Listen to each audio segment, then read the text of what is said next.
Oh, LucasArts. It feels weird to have to explain what's up with them. Especially since 99% of people who watched my videos are old enough to have witnessed the golden age of adventure games, and nobody will disagree with the point that LucasArts is at the forefront of that. There are so many classical titles to choose from their portfolio that could easily make the case that there's something for everyone. But for me, it's Indiana Jones and the Fate of Atlantis. I've spent a lot of time with the rest of their catalog, so I can safely say it's a challenging verdict to give. And I think there's no better time to discuss it than on its venerable 30th anniversary. It took most of the qualities LucasArts adventures are associated with and ran away with them, while also addressing some of the flaws. However, I'm still at the intro part and I'm not legally allowed to criticize the classics just yet. As the title suggests, the events have nothing to do with the movies. Quite an interesting concept at a time where most licensed games were treated the same as t-shirts, mugs and other overpriced merchandise you could think of. Fine, LucasArts already made an adaptation of The Last Crusade when the movie was released, but it still counts, damn it! So instead of finding lost arks and holy grails, now Indiana Jones is on the path of discovering the mythical city of Atlantis and its plethora of unique surprises. Of course, he's skeptical initially, but his thirst of adventure lures him in as you'd expect. The game starts with these lovely introduction credits masked a slight gameplay involving a somehow extremely clumsy indie. No wonder workplace accidents are so serious. These old archives are closer to killing the man than anything else in his career. His goal is to find a strange artifact from his university's collection for a mysterious Mr. Smith who, of course, turns out to be a Nazi spy. You'd think that someone with PhD would be able to spot the thick German accent, but I'm not here to ruin your suspension of disbelief. Being left with a peculiar metal bead and clues that lead him to his former excavation companion termed Psychic, Indy goes to New York to get the answers from her. Said Psychic is Sophia Hapgood, who claims to have a spiritual connection with one of the last Atlantean rulers and is also potentially your companion for most of the game. Did I just say potentially, you might ask? Indeed I have. One of the game's strong points is the option to pick one of the three paths. The first is the the fists path, the second is the team path, and the last but not least it's the wits path. Their benefit is that they provide different game mechanics and puzzle difficulty, alongside a little bit of replayability. Indy's journeys take him to roughly the same places on all three paths, and they all converge right before the final section. So we can't talk about a Witcher 2 situation here at least. What I really like about this mechanic is that even if it comes as a surprise to the player the first time he plays, the fact is that the whole intro serves as an appetizer. In New York, you've got three ways to enter the theater: beat the crap out of the bouncer, smooth talk your way in, or just use the boxes in the back alley as improvised access to the emergency escape ladder. Later, the short trips to Iceland, Tikal and the Azores provide opportunities to employ your abilities and solve puzzles and use Sophia's assistance as a playable character. So, in other words, by the time you choose a path, you've already dipped your toes in all three of them. An elegant piece of game design there, I have to say. To get the most out of the experience, I decided to do all three paths across 3 playthroughs. The last part of the game is identical between the 3 of them, so I could skip it after the first time. It's a nice section, but it's also significantly time wasting with lots of backtracking. With that being said, let's jump into it. The fist path is the more action-focused approach out of the 3, so you get to punch many Nazis on your road to Atlantis. Another feature is the reduced puzzle difficulty and complexity, which sounds exactly the opposite of what you want in an adventure game. Sure, it's easier to go through the story, and it's nice to have this possibility a long time before people argued that filthy casuals are doing it wrong and thus ruin gaming, but the game's puzzles overall are good and don't fall in the nonsense territory that a lot of adventure games did at the time. There are no instances of puzzles that make you suspect they were designed by aliens or mental patients that wanted to make you suffer, for example. So, you're skipping something that isn't even frustrating to begin with. Because most puzzles are so simplistic on this path, there's also the issue of blitzing through particular story sections. I'll talk later about the game's beauty, but what I can say is that sitting so little time in each area robs you of admiring the game's art. Therefore, you're doing yourself a disservice from this point of view by forfeiting the more fleshed out and intriguing puzzles the other two paths provide. Well, at least the combat makes up for it, right? No, it doesn't. Fate of Atlantis lures you in with this Mortal Kombat-esque health and stamina bar. In reality, the whole feature is primarily mindless and entirely minimalistic.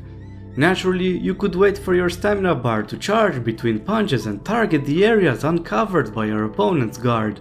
But you know what else you can do? Spam the left mouse button until your opponent is dropped on the floor. If I fight 100 fights, I doubt I'd lose even one with this tactic, without a severe case of carpal tunnel syndrome getting me while I do it. There are two instances where this doesn't work, but otherwise that's the Fist's Path experience.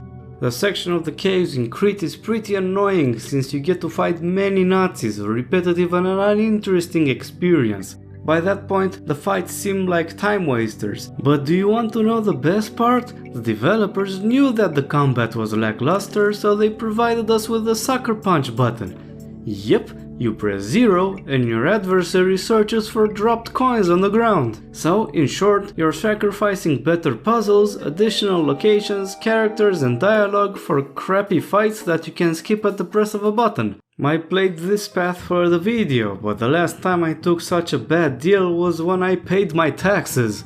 The team path is the one where Indy and Sophia join efforts to find Atlantis and its secrets before the Nazis.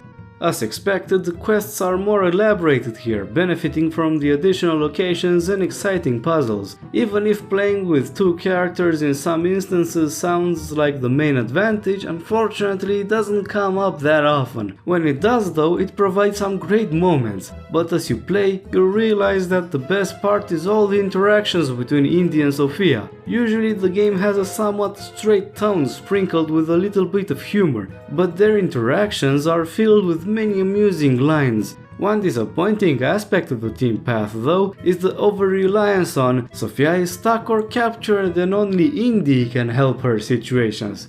It gets repetitive while also missing the opportunity to let Sophia be the one that takes matters into her own hands and solve tricky situations from time to time.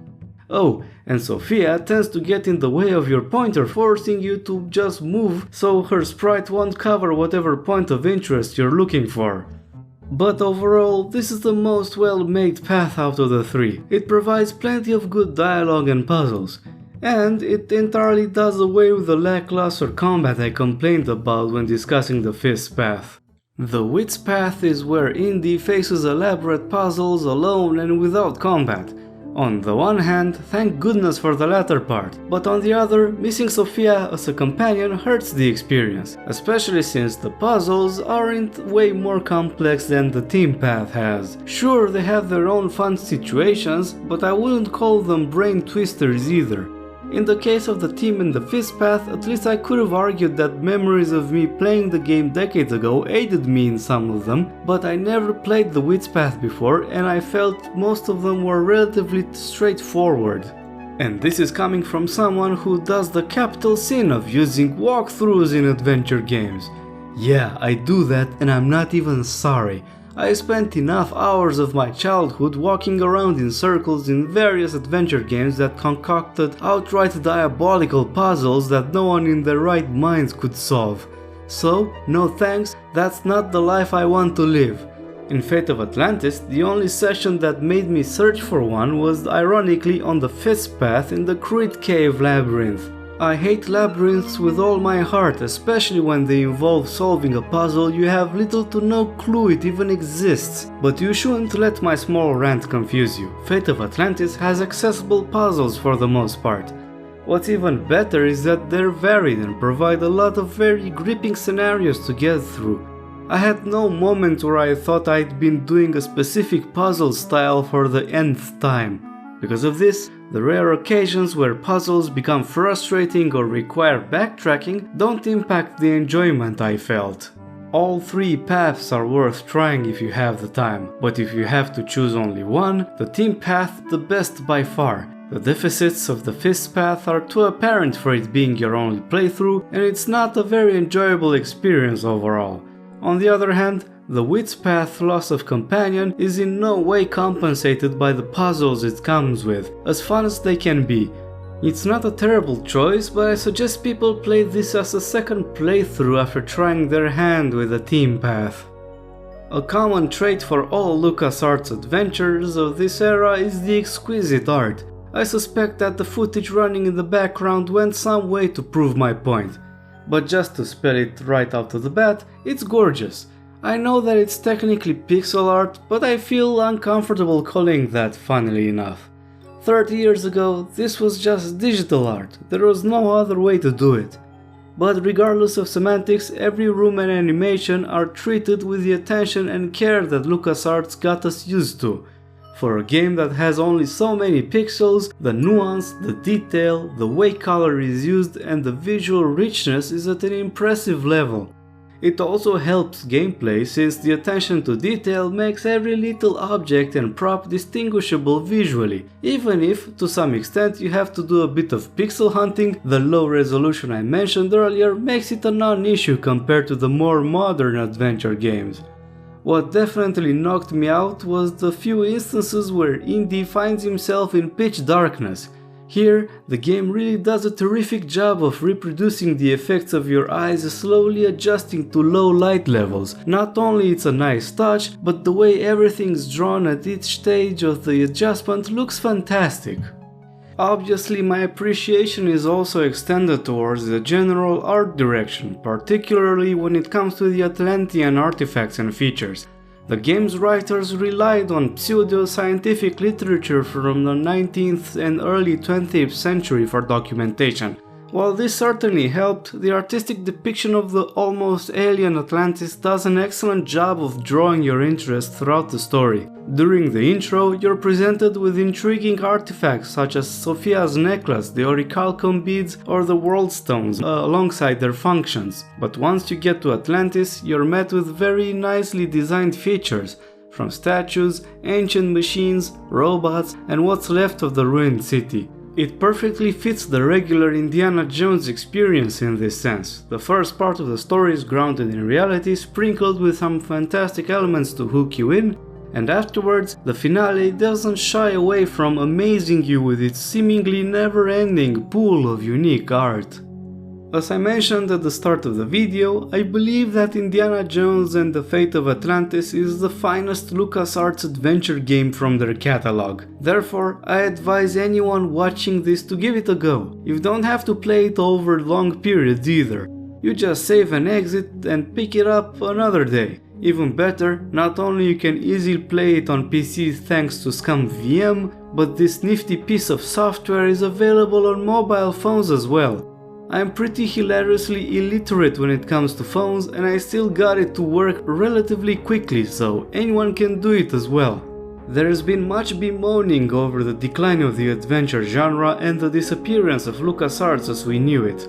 Games like this are a good argument as to why people feel like this, but it can also work as an argument to be grateful that these games exist and, to this day, can still be played by anyone willing to try them out.